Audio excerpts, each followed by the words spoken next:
Hi అండి, నేను మీ వల్లిని. నోరూరించే బీరకాయ పచ్చడిని ఇలా చేసుకుని వేడివేడి అన్నంలో వేసుకుని తింటే 2 ముద్దలు ఎక్కువే తింటారండి, అంత బాగుంటుంది. మరి ఎలా చేయాలో చూసేద్దామా. స్టవ్ ఆన్ చేసి పాన్ పెట్టి 1 చెంచా ఆయిల్ వేసి 1/2 స్పూన్ మెంతులు, శనగపప్పు 1 స్పూన్, మినపప్పు 1 స్పూన్, ధనియాలు 1 స్పూన్ వేసుకోండి. వీటిని దోరగా వేయించండి.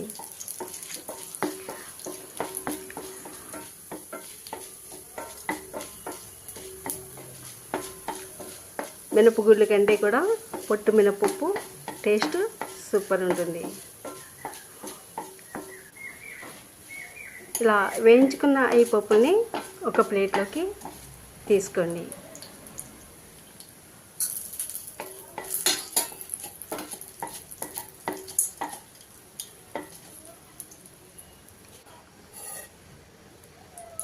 పాన్లో మరొక స్పూన్ ఆయిల్ వేసుకోండి.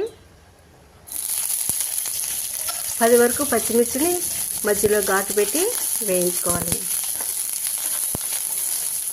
పచ్చిమిర్చిని మీరు తినే కారానికి తగ్గట్టుగా వేసుకోండి. అయితే ఈ పచ్చడికి కాస్త కారంగా ఉంటేనే బాగుంటుంది. పచ్చిమిర్చి కూడా తెల్లగా అయ్యేంత వరకు వేయించుకుని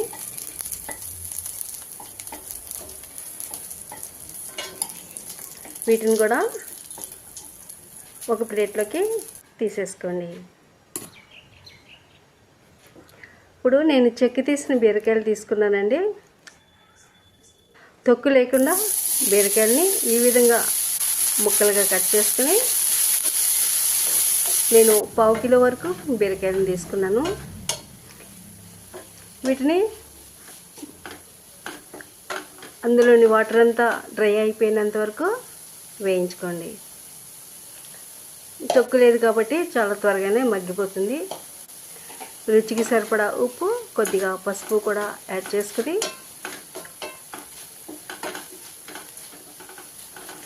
బీరకాయలు కొంచెం లేతగా ఉండేలాగా చూసుకోండి, అప్పుడే పచ్చడి రుచిగా ఉంటుంది. నెక్స్ట్ చిన్న నిమ్మకాయ సైజ్ అంత చింతపండుని యాడ్ చేసుకోండి. వేయించుకున్న పప్పుల్లోకి 2 వలిచిన వెల్లుల్లి రెబ్బలు, కొద్దిగా జీలకర్ర యాడ్ చేసుకుని ముందుగా మిక్సీలో మెత్తగా గ్రైండ్ చేసుకోవాలి. మరీ మెత్తగా కాకుండా కొంచెం కోసుగా గ్రైండ్ చేసుకోండి. ఇప్పుడు స్టవ్ ఆన్ చేసి పాన్ పెట్టి 2-3 స్పూన్లు ఆయిల్ వేసి ఆవాలు, జీలకర్ర వేసి చిటపటలాడే వరకు వేయించండి. 1 స్పూన్ శనగపప్పు, మినపప్పు 1 స్పూన్ వేసి పప్పులు ఎర్రగా క్రిస్పీగా అయినంత వరకు పోపుని దోరగా వేయించండి.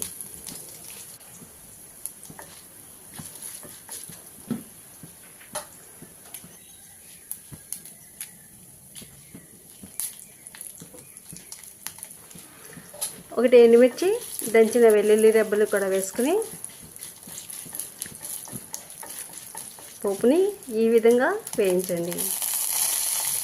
2 రెబ్బల కరివేపాకు కూడా వేసుకుని ఈ పచ్చడి అన్నంలోకి మాత్రమే కాదండి, అన్ని రకాల టిఫిన్స్లోకి కూడా చాలా బాగుంటుంది.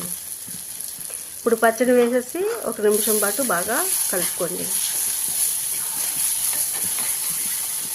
ఎంతో రుచిగా ఉండే ఈ బీరకాయ పచ్చడిని ఈ విధంగా చేశారంటే రోజు తినేదానికంటే 2 ముద్దలు ఎక్కువే తింటారండి.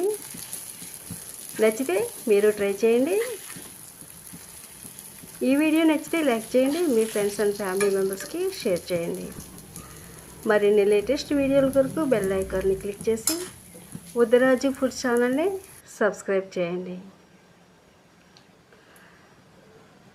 నోరూరించి బీరకాయ పచ్చడి రెడీ అయిపోయింది. ఇక వేడి అన్నంలోకి కాస్త నెయ్యి, పచ్చడి వేసుకుని తినడమే late. Thank you for watching.